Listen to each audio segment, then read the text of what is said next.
The Super Bowl, a time for unity, a time for America. It's a moment when millions gather to celebrate not just the sport, but the spirit of the nation. The halftime show is a cherished tradition, a spectacle that brings people together, transcending differences and celebrating common values. Instead, we were subjected to Kendrick Lamar, a performer whose reputation precedes him, known for his controversial and often divisive messages. A rapper known more for division than the gridiron. His lyrics and performances often touch on sensitive political issues, stirring the pot rather than soothing the soul. His halftime show was a slap in the face to real Americans. The audience's reaction was palpable, a mix of confusion, disappointment, and outright anger. It was an assault on our values. The performance felt like a deliberate provocation, challenging the very ideals that the Super Bowl is supposed to uphold. Lamar's performance reeked of disrespect. The imagery and themes he chose were not just controversial, they were inflammatory. It was a far cry from the wholesome entertainment we expect. Previous halftime shows have been family-friendly, filled with joy and celebration. Where were the patriotic anthems? The songs that make us proud to be Americans, that bring a tear to the eye and a hand to the heart. Where was the celebration of our troops? The brave men and women who sacrificed so much for our freedom and safety. Instead, we got a politically charged tirade disguised as music. This wasn't about football. It was about making a statement, one that many felt was out of place. This was about Lamar pushing his agenda, using the biggest stage in America to broadcast his personal views. He used the biggest stage in America to divide, not unite. The performance left the audience split, with many feeling alienated and unheard. And real Americans saw right through it. They recognized the performance for what it was, a divisive spectacle that had no place at the Super Bowl.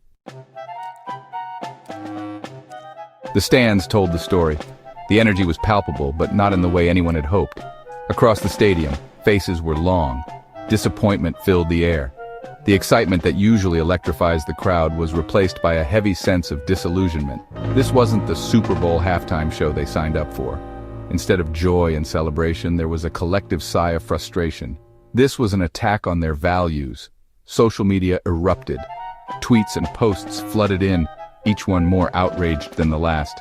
"Worst halftime show ever!" echoed across the internet.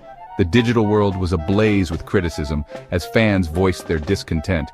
"Give us our country back," they demanded. The sentiment was clear. America had had enough. The performance had struck a nerve. The sentiment was clear. America had had enough. The frustration was not just about the performance, but what it represented. Lamar's performance was a bridge too far. It was seen as a direct challenge to their beliefs and values. Even celebrities weren't afraid to speak out. High-profile figures took to their platforms to express their disappointment and anger. Our friend, the great Kid Rock, called it a disgrace. He's right. His words resonated with many who felt betrayed. It was a betrayal of everything the Super Bowl should stand for. The event that was supposed to unite and entertain had instead divided and disappointed. And then there was President Trump, a beacon of hope in a sea of disappointment. He graced the Super Bowl with his presence, a stark contrast to the negativity on stage.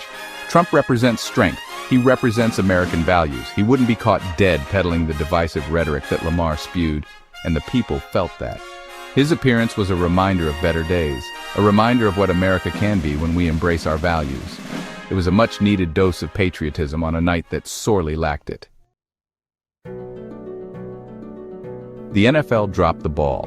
They had a chance to unite a city, to bring joy and pride to a community that has given so much to the sport. Instead, they chose to sow discord. They chose division over unity. They ignored the voices of the fans, the heartbeat of the game, and opted for a path that only deepened the rift. They chose a coastal elite over a hometown hero. New Orleans deserved better. Lil Wayne deserved better. The city, known for its vibrant culture and unwavering spirit, was overlooked. Wayne, a son of New Orleans, would have brought the house down. His performance would have been a celebration of the city's resilience and passion. He would have brought people together. His music, a blend of the city's rich musical heritage, would have resonated with everyone, transcending barriers. But the NFL, blinded by their political agenda, couldn't see past their own noses. The outrage was palpable. Fans felt betrayed, their voices drowned out by corporate interests. Fans were robbed of a true Super Bowl experience. The excitement, the anticipation, all turned to disappointment. They were robbed of seeing one of their own on stage. And for what? For Lamar's divisive rhetoric? Shameful. The NFL missed an opportunity to heal, to bring joy, and to honor a city that has always stood by them. Under immense pressure, the NFL apologized. They admitted their mistake. But is it enough? Actions speak louder than words. The damage is done. The Super Bowl has been tarnished. The NFL has shown its true colors. They've chosen to divide, not unite. Will they learn from this? Will they choose unity over division next time? Only time will tell. But one thing is clear. America won't forget this. We will hold them accountable.